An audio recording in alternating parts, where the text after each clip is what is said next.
Welcome to ELR-Precision and welcome to Ikast. We're here back with Claus Hougaard at Claus Hougaard Bøssemager Ikast. And today we're going to do an M18 threading in the Remington 700 project.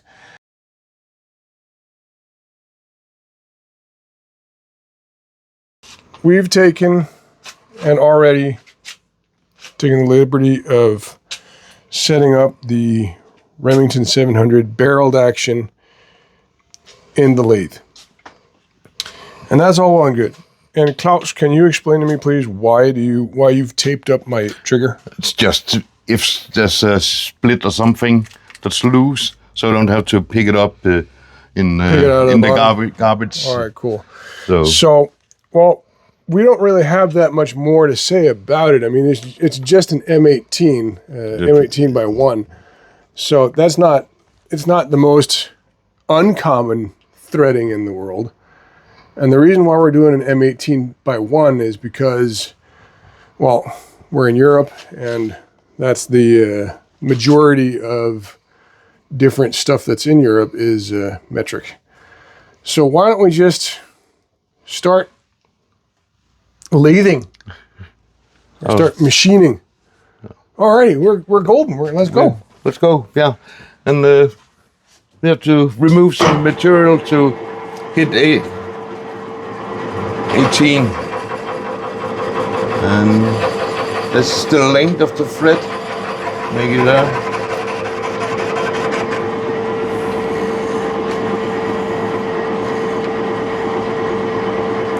Take a millimeter at a time. Of course.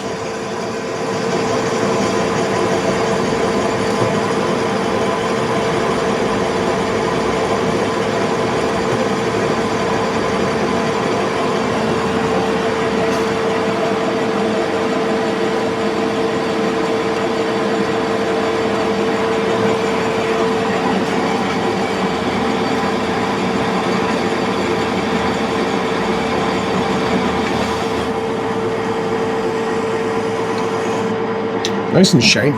Yeah, and have a piece of paper here.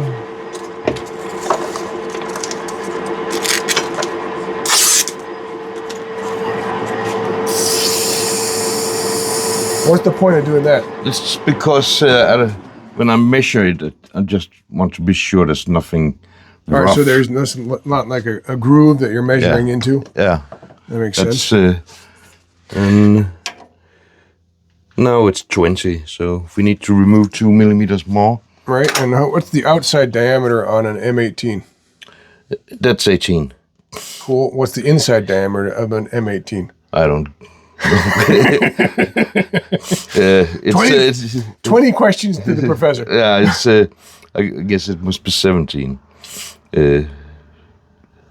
Rounded. Well, I don't know. I don't know. It's. And my phone is taping currently, so I can't even look it up.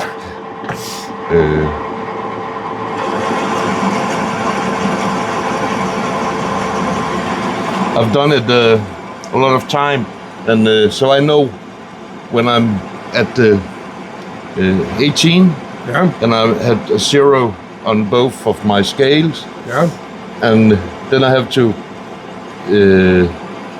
reach the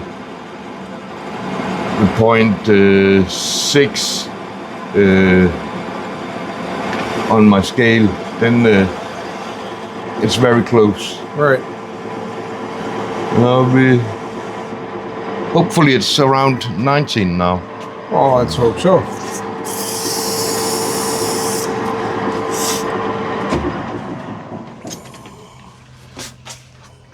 And now that's stuck. Maybe I can just get a 18 what this can see. point something.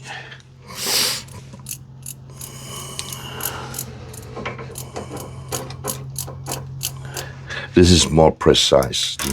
It's a micrometer. Yeah. And now it's 18.88. Right. So Do you want to take another that's 0.8 mils off of it. Yeah, so around there. Make it a little under 18 because when we start threading it, sometimes we raise it a little. It expands the thread? Yeah. Right. So to make sure that it will fit. Well, it makes some kind of sense, I guess.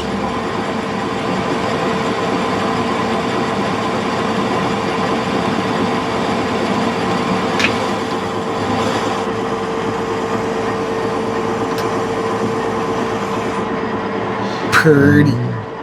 But here.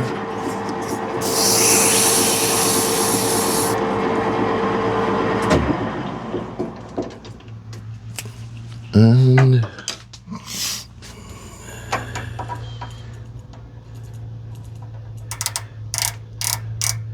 17.94. Yeah, that's 600ths of a millimeter. And that's very, good. very fine. All right, that's cool. For our purpose. That's cool. And then we make a breast down here. And that's enough. What's with the vibrations? It's because I use, when I have a very, we call it, there's a lot of Material in on the tool. On the tool, so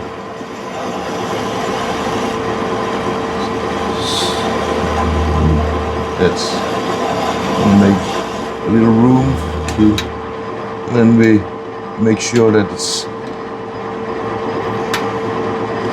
we have a clean breast here. That's nice. We like clean breasts. That's Otherwise they taste weird. yeah. I mean,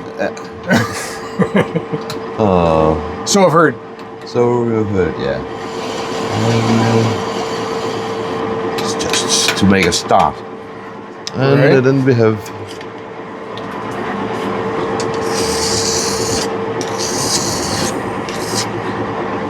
this little To make sure it's not sharp. Yeah. There's one thing that sucks is cutting yourself on sharp metal. Yeah. That's no fun. So, and now there's a camera in the way, so we have to move that's my fault. It's 60 degrees. Right. What's the normal? Is that tungsten steel or Yeah. carbide? Yeah, that's a carbide tool. It's when it's on an old school machine, it's not in CNC. It make it smoother. Right. And it's sharper than the OM, the hot metal that we sometimes use. Right. And then I have to zero this one. Zero there. And then I have to make it touch. And that's just before touch.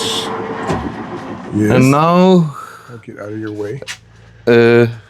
we make the machine fret, so we reduce the speed. To how much? Oh, you ask. 60 rounds per minute. 60 revolutions per minute. Per minute, yeah. And that's slow. But then we don't make fuck-ups. So, and then I have to, and now I'm out of the camera, but that's because I'm checking that the settings is right. It's that's very easy to do. Yeah, I have here, make sure it's on matrix. Yeah. And then I want to make one in the climb. Yeah. So I have to have the A and the D, and I have to have this on one. Right. And that should be the right settings. And it should be. It usually is the right settings. All right, cool. It's most. Let's see if we can get that set up here again. Ish.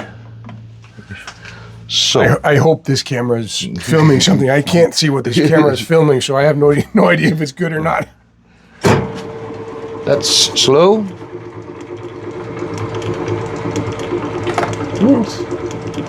Yeah, it's probably filming something. I don't know. Yeah. And give it a little oil, cutting oil. And we put the threads in.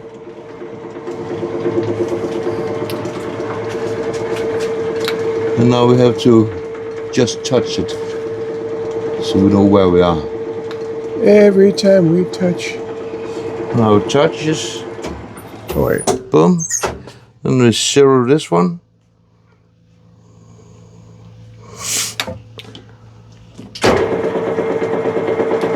And then we give the depth we doesn't this one.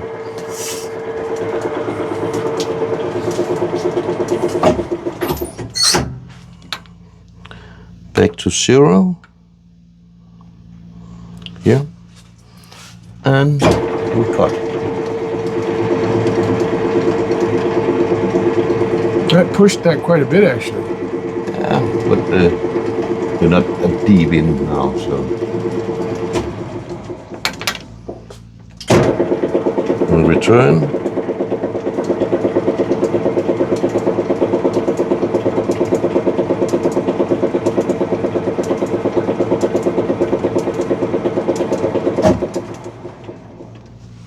We give it a little more oil. You need lubrication. Yep. And everything is better with lube. Back to 0 here. And here we go again.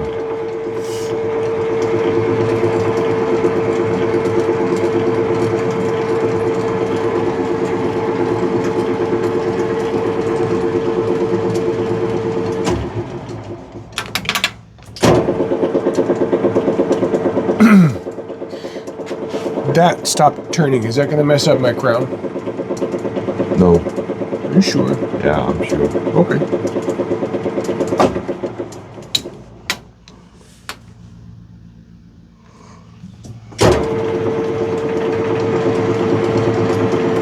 That'll be the next video. How to do a competition 11-degree crown. Okay. Nice to be warned. Well, now you know. And the crown, is that important for what? Because that's the last thing the bullet touches when it leaves the muzzle. Yeah, it is, and that's why it have to be quite precise. Right. So it don't touch for a longer period on one side than the other. Right. And I've seen some hunting rifles, some old school hunting rifles, have like a rounded beveled edge. Yeah. On the outside. Yeah, why do they do that instead of having the 11-degree crown like competition shooters use? Because you get that protection. Right. But so it's less prone to damage. Yeah. You're not as you don't make dents in. Right. Are you saying the competition shooters are more careful or less careful? Because we throw our rifles around a bunch. Yeah, and normally I make so it's a little behind still, right. So the front is still. So you got like a little bit of a little hole decline. Yeah, decline. So.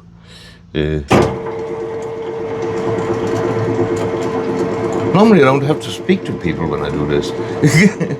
No, that's one of the. I have to stop at the right time. That's one of the great things about having me around is I ask a bunch of questions. It's not the sound of silence when you're around. Oh no. Oh no.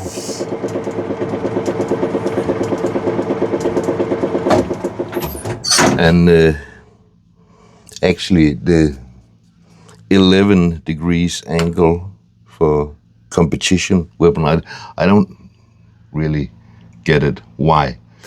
So well, as far as I've understood, the 11-degree part comes from the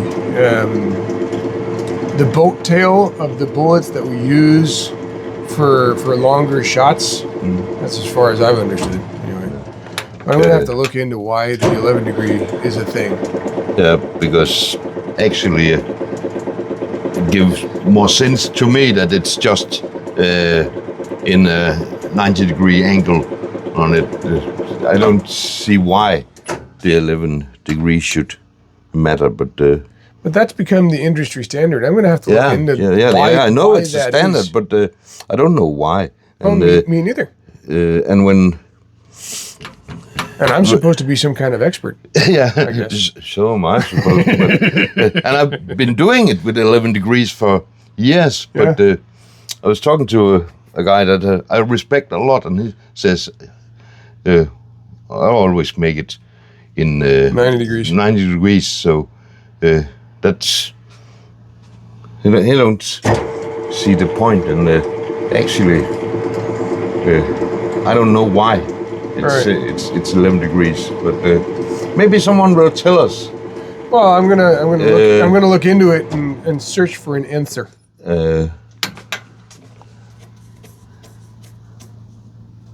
That look quite nice though. Right. And we still have the. Just need to take.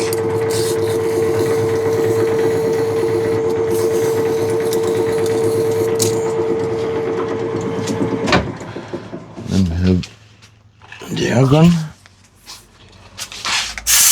Because we want to make sure that it fits. Of course, it was just too little.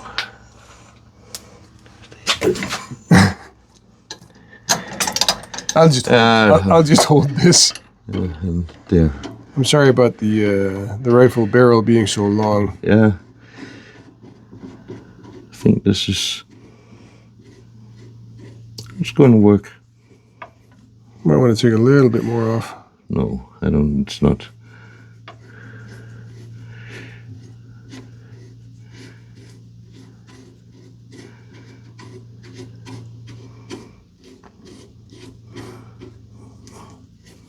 So we just got to clean it up now?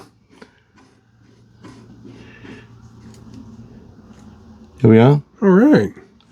And it works. So, and normally I give it a little cold bluing. Bluing, yeah. I'm gonna lather it up in a bunch of grease. So, yeah, if you want to cold blue it, that's fine. I'll cold blue it first, and then if you want. Yeah, sure. Let's do that. I usually do it because we're trying. It looks good when there's nothing on there. Yeah. Then now remove this one. Gotta get this back up so everything is in line again. There we go. Remove this one. Yeah. And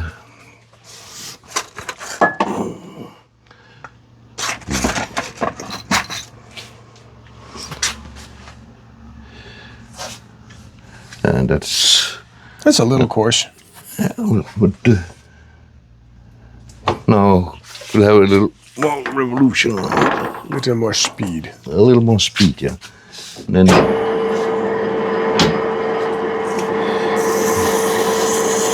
let's do.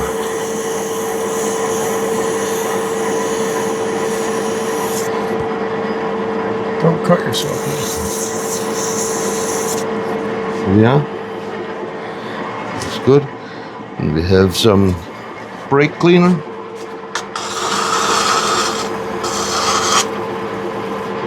Fine. And with a piece of paper, dry it up.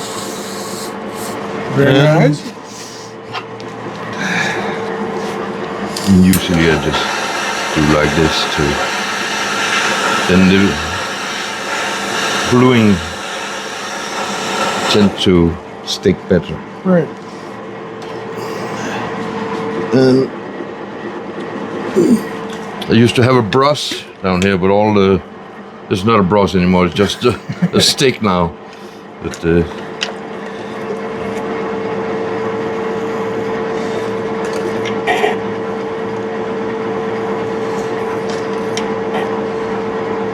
it's easier when it's a brush. Well, you do know that you can get new brushes, right? Yeah, I know, but they're expensive. The prices you pay, it's. I have to do a lot of these before I get a new brush. Well, boo-hoo. I also think that it would be easier to get into the crevices and cracks with a brush. Yeah, but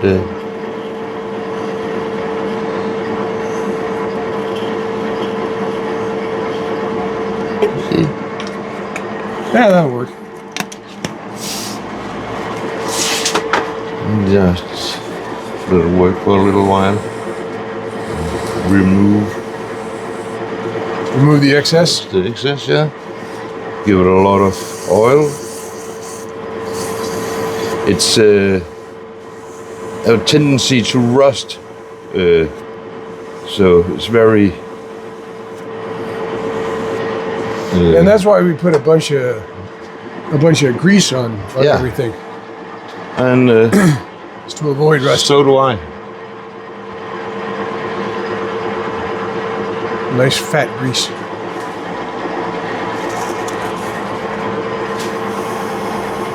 Well, that didn't take long. That's it.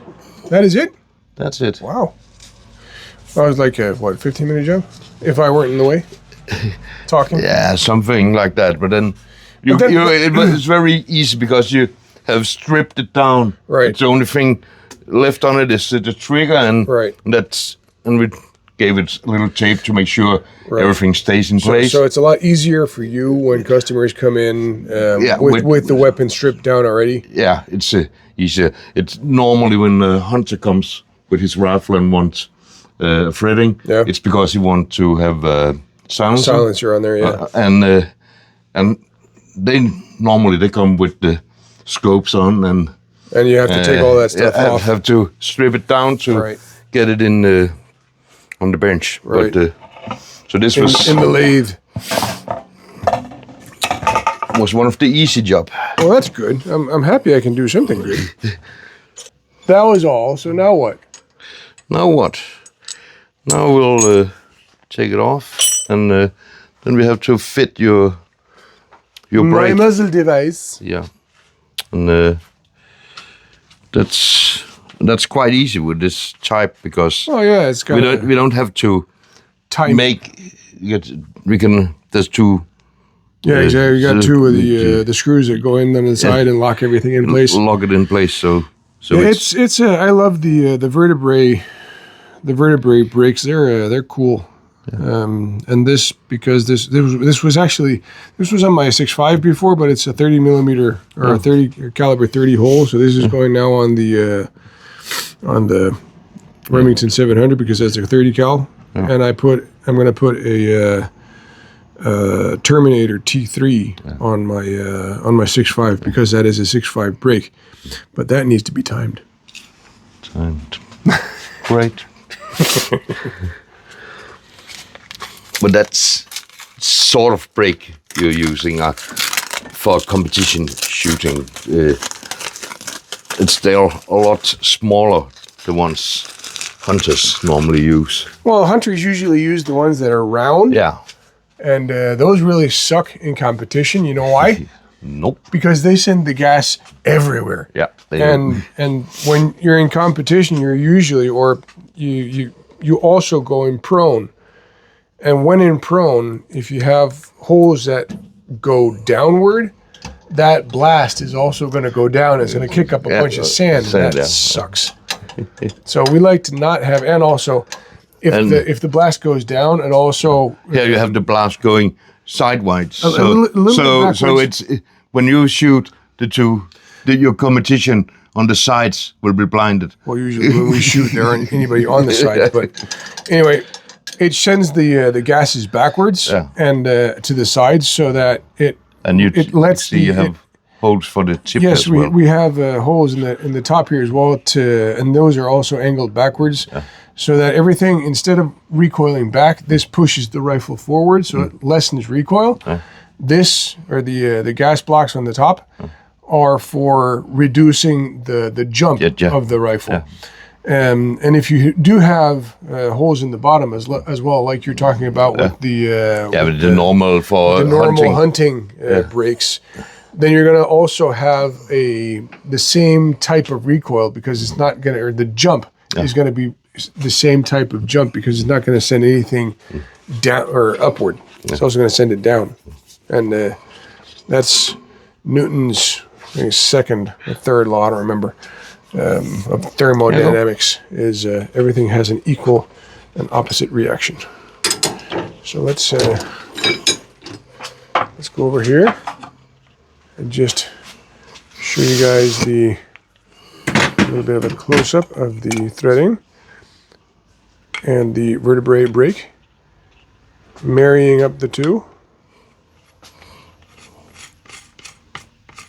Oh, that's running nice. There we go. One threaded barrel with a muzzle device on the end. Maybe we should blue this as well. Perhaps.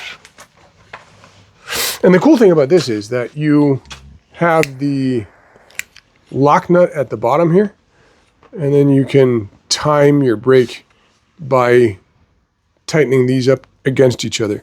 And this definitely needs to be timed, because this is the trigger in the vertical, and that's the brake in the vertical, so it needs to come around to there. And that's why we have the lock nuts on the back, is so that we can adjust our brakes so they're vertical or horizontal to the ground. Because if they're canted to one or the other side, then that's going to also create a jump that will go either like that or like that, and we would like the jump to go straight up and down, so it's faster to get back on target.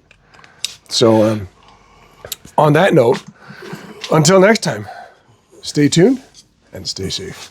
That is all from Bøssemager Claus Hougaard in Ikast for this time. So Cut. cut.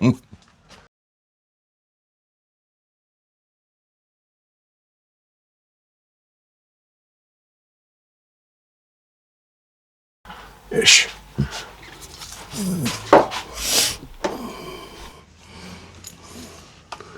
And now we can start putting everything back in place. Jeps. Jamen for at bronere den der, er det også bare koldbronaden, du vil bruge på den, eller hvad? Jeg starter i hvert fald ikke det der helvede store anlæg op. For du kan saltbronere, eller hvad? Jeg har et saltbroneringsanlæg derinde, som jeg ikke gider bruge. Det sviner af helvede til. Hvor fanden har du det, hvis ikke du bruger det? Men det er jo fordi, at det var en, jeg blev foræret, og så tænkte jeg har bruneret en enkelt pibe i den, og det blev også fint nok.